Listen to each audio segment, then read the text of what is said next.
Olá, alunos! Sejam bem-vindos a mais uma videoaula da nossa disciplina Economia da Cooperação.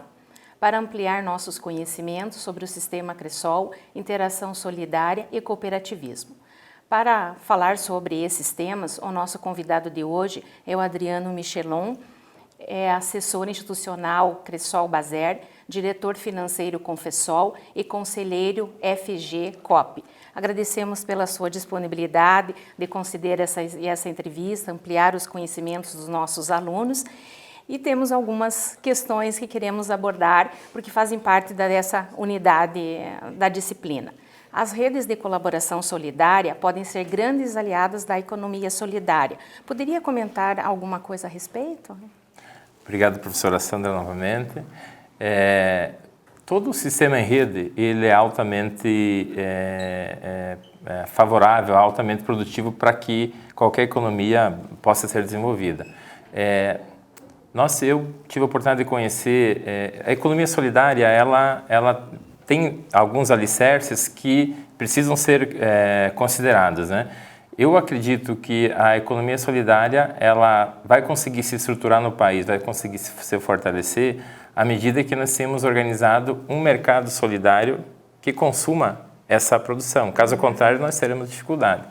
Eu tive a oportunidade, há uns 4 anos atrás, de visitar uma experiência na Holanda de mercado justo. Então, eu percebi lá que as pessoas andavam 20 ou 30 quilômetros para ir até esse mercado comprar a mercadoria que vinha de diversos locais do mundo, né? Um exemplo, café produzido na Colômbia, lá nos sistemas tradicionais e tal, e que à medida em que eles compravam esse produto, eles sabiam que estavam pagando um valor a mais, um valor muitas vezes um pouco mais alto, mas eles entendiam que nesse momento esse valor pago a mais ia ajudar as famílias lá da agricultura num sistema orgânico, agroecológico e tal, para que se mantenha esse produto com qualidade. Então, por isso a importância das redes, ou seja, nós temos que organizar a parte de produção solidária, a parte de logística, de distribuição e principalmente a parte de comercialização. À medida que tem pessoas que estão dispostas a consumir um produto produzido nesse formato, a possibilidade de crescimento é muito maior. E isso é uma questão não só de mercado, mas também de educação. Por isso eu acho fundamental, esse é um projeto de longo prazo, porque você tem que mexer no aspecto cultural das pessoas. Elas têm que entender que à medida em que você está trabalhando com um produto diferenciado, você está consumindo isso, você está gerando benefício a diversas pessoas. Porque seria tão simples. Eu vou produzir uma determinada mercadoria, eu gasto 10 horas. Bom, se eu gasto 10 horas e tenho um custo de R$20 a hora, tenho que vender esse produto por R$200. Mas se o mercado diz, não, eu só pago 100, isso haverá um desestímulo. Então, esse equilíbrio é importante. Por isso, acho que as redes, elas ajudam a debater esse tema, as redes, elas ajudam a discutir, principalmente, criar uma estratégia em cima dessas ações e para que a gente possa, de fato, fortalecer essa forma de comercialização e poder potencializar essas ações que são muito benéficas à saúde, às pessoas, enfim, todo mundo sai ganhando com isso.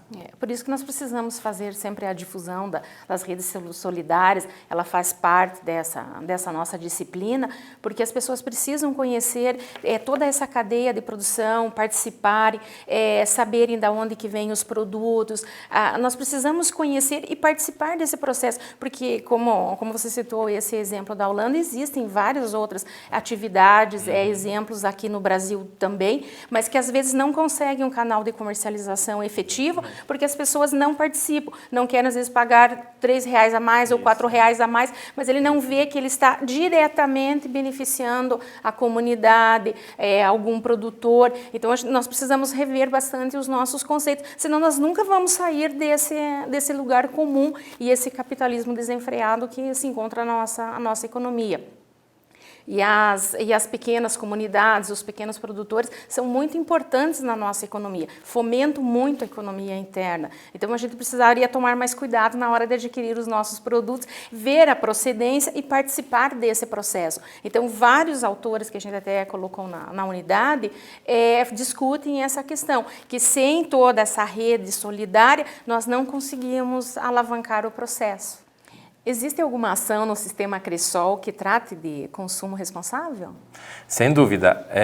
A Cressol trabalha muito o sistema de agroecologia, ou seja, para você ter uma ideia, professora, todo projeto que chega com estratégia agroecológica tem prioridade no financiamento, ele entra primeiro e não há nenhuma restrição em relação a esse procedimento. Então, a Cressol trabalha muito com isso, estimula, está na sua missão, está nos seus princípios isso, mas como eu falo, é um desafio constante, ela não é uma coisa tão natural. Tu tem um mercado te empurrando uma agricultura mecanizada e tradicional todo dia e você tem que fazer o diferencial. Então, a Cressol tem feito esse esforço, tem criado unidades de referência para isso, tem criado novas formas de operacionalizar, mas ela está dentro do mercado. Então, assim, todo dia é uma batalha para que consigamos estimular isso. Queríamos estar mais avançados, é um desejo de estar mais avançado.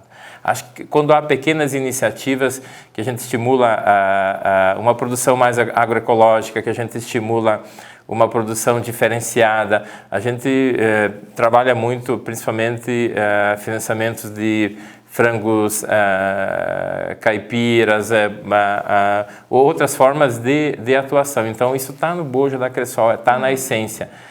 Acho que a Cressol faz mais que outros sistemas cooperativos, mas ainda deveria fazer mais, na minha opinião. Teria que buscar mais isso, teria que fazer mais, que isso é muito saudável e está nos nossos princípios, né? Sem dúvida. Lembrando aos nossos alunos que nós fizemos algumas colocações sobre o consumo responsável, o Adriano fala do consumo responsável lá com os produtores, incentivando o planejamento dentro desse contexto, porque a gente sabe que o consumismo é bastante efetivo, mas também outras atividades que a gente pode fazer no dia a dia do consumo responsável. Às vezes, pequenas atitudes demonstram esse nosso perfil e nós vamos inserindo isso no nosso dia a dia e todas as atividades dentro desse contexto. E até na hora da elaboração de um projeto, pensando nessas questões. Então, às vezes, achar que só as ações grandiosas que fazem a diferença. Na verdade, não. Então, as pequenas ações no dia a dia nosso, na nossa empresa e depois lá na unidade de produção, é extremamente importante. Então, nós precisamos sempre começar com alguma atividade trabalhando com o consumo responsável, porque os nossos sistemas aí não vão muito tempo diante desse consumo desenfreado que nós temos. Então, é bastante importante essa ação que a Cressol tem em privilegiar projetos que façam ou criem linhas de consumo responsável, de sustentabilidade, da ecologia, porque nós precisamos dessas coisas novas mesmo para impulsionar o nosso país com tantos recursos naturais que tem. Temos mais uma questão. Vocês na Cressol têm desenvolvido práticas que estimulam a economia solidária entre os cooperados da Cressol, como também as suas organizações. Como que isso funciona na prática mesmo? Bom, professora, nós iniciamos há alguns anos alternativas que possam atender esse objetivo, né? Deixa eu colocar um exemplo bem pertinente, bem prático, né? Recentemente, a gente abriu nossa área de abrangência para Minas Gerais, né? Aí financiamos agricultores familiares lá, cafeicultores, né? Eles produziam seu café e secavam nos terreiros de chão, certo? A Cressol entrou e financiou, num primeiro momento, um piso de concreto, coisa simples, né? Mas os bancos tradicionais não têm essa visão. Não tem esse produto para oferecer porque não se enquadra dentro das normas e tal. Já foi um avanço, ou seja, o café já era secado nos pisos, né? Após isso, e aí por isso, professora, que eu acho a parceria com a universidade fantástica e ela tem que ser fortalecida. Numa parceria com a Universidade de Viçosa, foi possível desenvolver pequenos secadores do café que pudessem, ao invés de estar só no terreno, pudessem também secar. Porque esses secadores eram, antes de entrar a Cressol com o microcrédito, só havia grandes secadores que custavam 200, 300 mil reais, ficava inviável, né? Inacessíveis para a agricultura familiar. A universidade desenvolveu uma tecnologia muito simples, que é possível com 15 mil reais poder financiar um pequeno secador para os agricultores familiares, né? Que podia juntar 2 ou 3 famílias para poder fazer esse produto. E como a Cressol tem um microcrédito e isso não está nas linhas tradicionais de financiamento, porque ela não é uma máquina que tem código no BNDES, no MDA e todos os locais. Ela é uma máquina criada de forma artesanal, mas eficiente, né?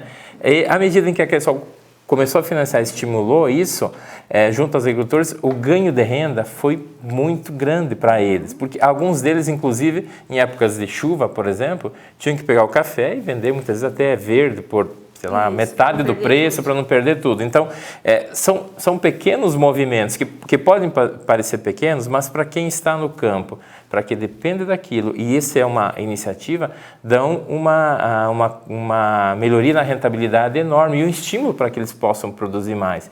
Então, essas ações, eu acredito, quando eu falo em economia solidária, economia sustentável, materializando, eu percebo essas ações. São iniciativas que muitas vezes podem ser de um perfil, de um volume não tão grande, mas que para aquele público beneficiado é fundamental, é importante. E assim, N iniciativas que acho que é um princípio, por isso eu sou um apaixonado pelo cooperativismo, eu sou encantado, que acho que o cooperativismo é a forma de fazer os pequenos conseguir ter uma escala um pouco maior. Então, o cooperativismo solidário, eu sou tri-apaixonado, então, né? Porque, de fato, é uma forma com que você perceba as necessidades, que você convive com o público, com a agricultura familiar, no nosso caso, economia solidária também, alguns casos no meio urbano, e você potencializa aquelas ações que não são tão grandes, às vezes com um volume de recursos não tão significativo, você consegue melhorar muito a vida dessas pessoas junto ao sistema. Me permita mais uma ponderação, professora. Eu acho que a Cressol, nesse contexto, é um sistema que começou com R$700 há 20 anos atrás. Era esse o nosso recurso e algumas pessoas desenvolvendo o trabalho com origem do fundo rotativo.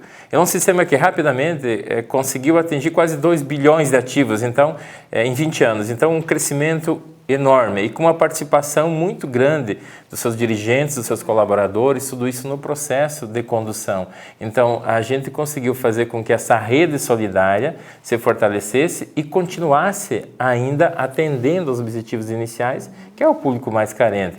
Apesar de que, quando começamos, um agricultor tinha uma renda bruta de R$6 mil ano. Hoje, esse mesmo agricultor tem 30 vezes isso de renda bruta, então é um perfil diferente. E justamente a Cressol tem que estar adaptada a isso, ela tem que não perder essa origem, manter essa sua origem, mas também estar preparada para esse novo ambiente que ela se depara agora para poder, de fato, continuar por mais 20 anos, mais 40, mais 50 anos ajudando. Mas, por isso eu volto a dizer, a iniciativa tomada na parceria universidade, parceria, no caso, sistema cooperativo e tal, isso tem que ser fortalecido. Eu acho que o campus aqui está de parabéns, isso foi fundamental, e nós temos que avançar em mais ainda, que eu acho que é uma forma de nós colocarmos o conhecimento teórico junto com a parte prática, para de fato sairmos do lugar onde a gente está. Então, isso funciona muito bem no ramo solidário. E novamente a parceria, né? Novamente a parceria. E a coletividade. Como vocês viram, alunos, o assunto não se esgota, mas já estamos encerrando. Agradecemos mais uma vez a sua presença, a sua disponibilidade. E, alunos, espero que vocês aproveitem e até a próxima.